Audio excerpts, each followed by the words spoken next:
முன்னாள் ஜனாதிபதி மஹிந்த ராஜபக்ச மீது சேறு பூசுவதற்காகவே ஏதாவது ஒரு விடயத்தை தேடிக்கொண்டு ஊடக கண்காட்சி நடத்துகிறார்கள்.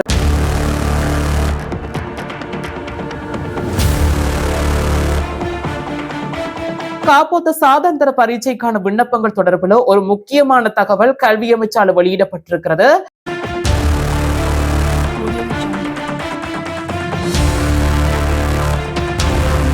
யாழ்தேவியில பயணிக்கின்ற மக்களுக்கான ஒரு செய்தி. தமிழ் பிளஸ் நேயர் சொந்தங்களுக்கு வணக்கம். இன்றும் எமது செய்தி தொகுப்புல இலங்கையில அறிவுறுத்தப்பட்ட சில விடயங்கள், இலங்கையில இடம்பெற்ற சில சம்பவங்கள் தொடர்பான தகவலை தான் இன்றைய இந்த காணொலியில பார்க்க போன்றோம். நம்ம சேனலை இன்னைக்கு தான் ஃபர்ஸ்ட் டைம் பாக்குறீங்கன்னா மறக்காம சப்ஸ்கிரைப் பண்ணி கூடவே பெல் பட்டனையும் கிளிக் பண்ணுங்க. இன்றைய செய்தி தொகுப்புல நாங்கள் முதலாவதாக பார்க்க போகின்ற விடயம் சாதாரண பரீட்சைக்கான விண்ணப்பங்கள் தொடர்பான தகவலை தான் இன்று பார்க்க போகின்றோம். அதாவது காப்போத்த சாதாரண பரீட்சைக்கான விண்ணப்பங்கள் தொடர்பில் ஒரு முக்கியமான தகவல் கல்வி அமைச்சால் வெளியிடப்பட்டிருக்கிறது.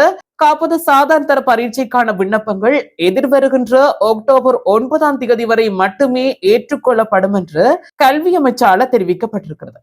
குறித்த பரீட்சைக்கான விண்ணப்பங்கள் எப்ப ஆரம்பிக்கப்பட்டிருக்கிறது என்றால் அந்த கடந்த செப்டம்பர் மாதம் 18 முதல் நிகழ்நிலையில் மட்டும்தான் இந்த விண்ணப்பம் ஏற்றுக்கொள்ளப்பட்டது.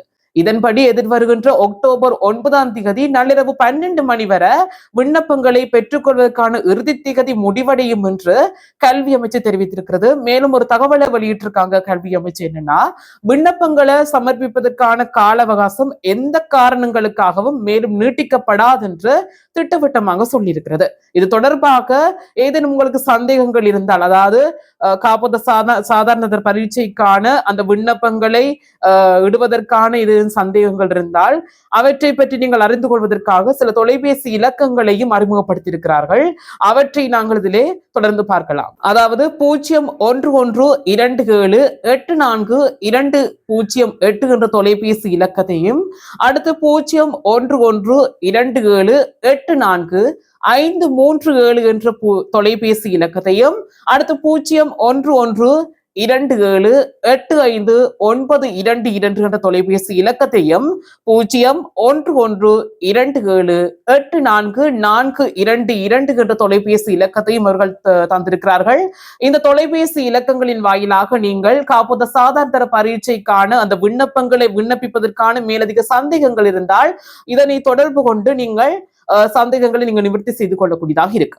அடுத்து நாங்கள் ஒரு தகவலை பார்க்கலாம். விஜயராம இல்லத்தை ஒப்படைக்க முடியாது என்று மஹிந்த தரப்பு ஒரு தகவலை வெளியிட்டிருக்கிறது.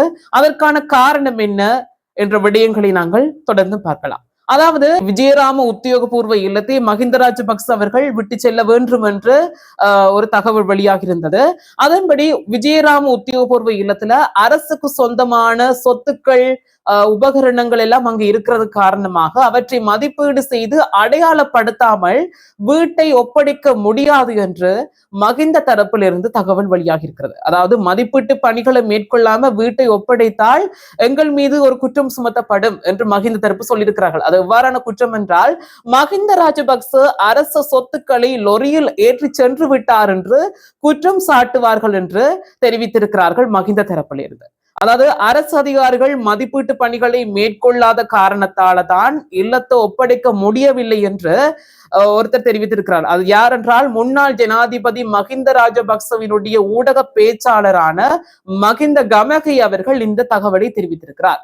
அவர் இந்த விஜயராம உத்தியோகபூர்வ இல்லம் தொடர்பான அமைச்சரவை பேச்சாளரான நலிந்த ஜேதிச முன்வைத்த குற்றச்சாட்டுகளை முன்வைத்து தான் ஊடகங்களுக்கு ஒரு கருத்து தெரிவித்த சந்தர்ப்பத்திலே இவ்வாறான கருத்துக்களை தெரிவித்திருக்கிறார். அதாவது அவர் தெரிவித்த விடயங்கள் என்னவென்றால், முன்னாள் ஜனாதிபதி மஹிந்த ராஜபக்ச கொழும்பு விஜயராம உத்தியோகபூர்வ இல்லத்தை இதுவரையில் அரசுக்கு ஒப்படைக்கவில்லை என்று நலிந்த ஜேதிச குறிப்பிட்டிருக்கிறார் என்று மஹிந்த கமகி அவர்கள் தெரிவித்திருக்கிறார். அதே நேரத்துல, அதாவது அரசாங்கம் குறிப்பிடுகின்ற பொய்கள்ல இதுவும் ஒன்றாகவே காணப்படுகின்றது என்று நலிந்த ஜேதிஸ் அவர்கள் தெரிவித்ததாகவும் மஹிந்த கமகை அவர்கள் தெரிவித்திருக்கிறார். விஜயராம இல்லத்தை ஒப்படைக்குமாறு ஜனாதிபதி செயலகம் 2025 9/24 என்றுதான் உத்தியோகபூர்வமாக கடிதம் தங்களுக்கு அனுப்பி வைக்கப்பட்டிருக்கிறது என்றும் மகிந்த கமகி அவர்கள் தெரிவித்திருக்கிறார். நிச்சயிக்கப்பட்ட காலம் எதுவும் அந்த கடிதத்துல குறிப்பிடப்படல. இந்த உத்தியோகபூர்வ இல்லத்துல அரசுக்கு சொந்தமான சொத்துக்களும் ஜனாதிபதி செயலகம் மற்றும் பிரதமர் அலுவலகத்துக்கு சொந்தமான சொத்துக்களும் இருக்கிறது.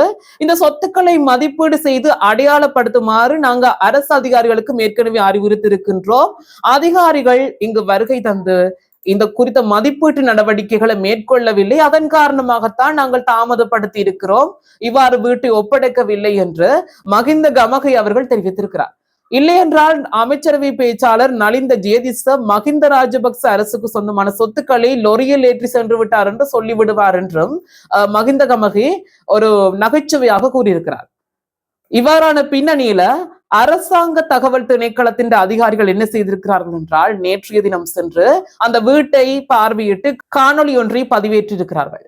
இதற்காக அவர் என்ன கூறியிருக்கிறார் என்றால், மகிந்த கமகி அவர்கள் முன்னாள் ஜனாதிபதி மகிந்த ராஜபக்ச மீது சேறு பூசுவதற்காகவே ஏதாவது ஒரு விடயத்தை தேடிக்கொண்டு ஊடக கண்காட்சி நடத்துகிறார்கள் என்றும் ஒரு கருத்தை தெரிவித்திருக்கிறார். பார்க்கலாம் நாங்கள் தொடர்ந்தும். அதாவது மகிந்த ராஜபக்ச அந்த உத்தியோகபூர்வ இல்லத்தை மீண்டும் கொடுக்க போகிறாரா, எப்பொழுது கொடுக்க போகின்றார் என்ற விடயங்கள் இனி வருகின்ற நாட்களில் செய்திகளை நாங்கள் பார்க்கக்கூடியதாக இருக்கும்.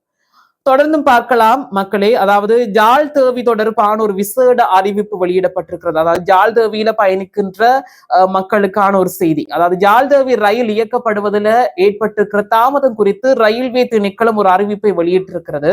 அதாவது வடக்கு ரயில் மார்க்கத்துல வவுனியா மற்றும் ஓமந்தை இடையேயான பகுதியில முன்னெடுக்கப்படுகின்ற அத்தியாவசியமான பராமரிப்பு பணிகள் காரணமாக இந்த மாதம் 7ஆம் தேதியிலிருந்து 18ஆம் தேதி வரை இந்த ஜாழ் தேவியானது தாமதமாக இயக்கப்படும் என்று அறிவிக்கப்பட்டிருக்கிறது.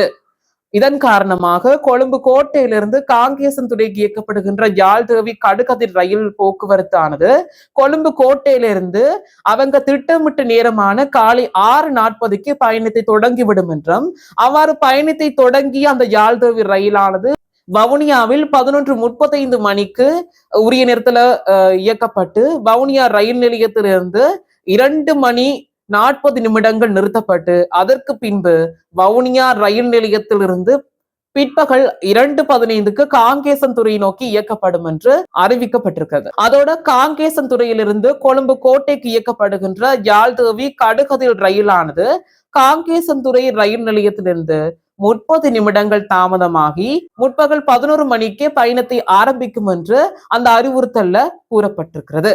அதே நேரத்துல கொழும்பு கோட்டையிலிருந்து காங்கேசன்துறை நோக்கி பயணிக்கின்ற யாழ் தேவி கடுகதில் ரயிலானது வவுனியாவுக்கு அப்பால், அதாவது வவுனியாவுக்கு அப்பால் இருக்கின்ற காங்கேசன்துறை வரை முன்பதிவு செய்த பயணிகளுக்கும் ஒரு முக்கியமான அறிவிப்பு விடுக்கப்பட்டிருக்கிறது. அதாவது வவுனியா ரயில் நிலையத்துல 2 மணி நேரத்துக்கு மேலாக ரயில் நிறுத்தப்பட்டு பயணிக்கிறதால தாங்கள் முன்பதிவு செய்த பயணச்சீட்டை ரத்து செய்ய விரும்புகின்ற அந்த பயணிகள் அந்த பயணச்சீட்டை ரத்து செய்து தாங்கள் செலுத்திய பணத்தையும் மீளப்பெறக்கூடிய வசதியும் செய்யப்பட்டிருக்கிறது என்றும், முன்பதிவு செய்யும் வசதியுள்ள ரயில் நிலையங்களூடாக அந்த செயற்பாட்டை நீங்கள் மேற்கொள்ளக்கூடியதாக இருக்கும் என்றும் ரயில்வே திணைக்களம் குறிப்பிட்டிருக்கிறது. ஆகவே ஜாழ் தேவியில் பயணிக்கின்ற மக்களுக்கு இது முக்கியமான ஒரு செய்தியாக அறிவுறுத்தப்பட்டிருக்கிறது. இவ்வாறாக இது போன்ற செய்திகளை நீங்கள் தொடர்ந்தும் பார்வையிடுவதற்கு தமிழ் பிளஸுடன் இணைந்திருங்கள். நம்ம சேனலை மறக்காம சப்ஸ்கிரைப் பண்ணி பெல் பட்டனையும் கிளிக் பண்ணி வச்சுக்கோங்க. நன்றி.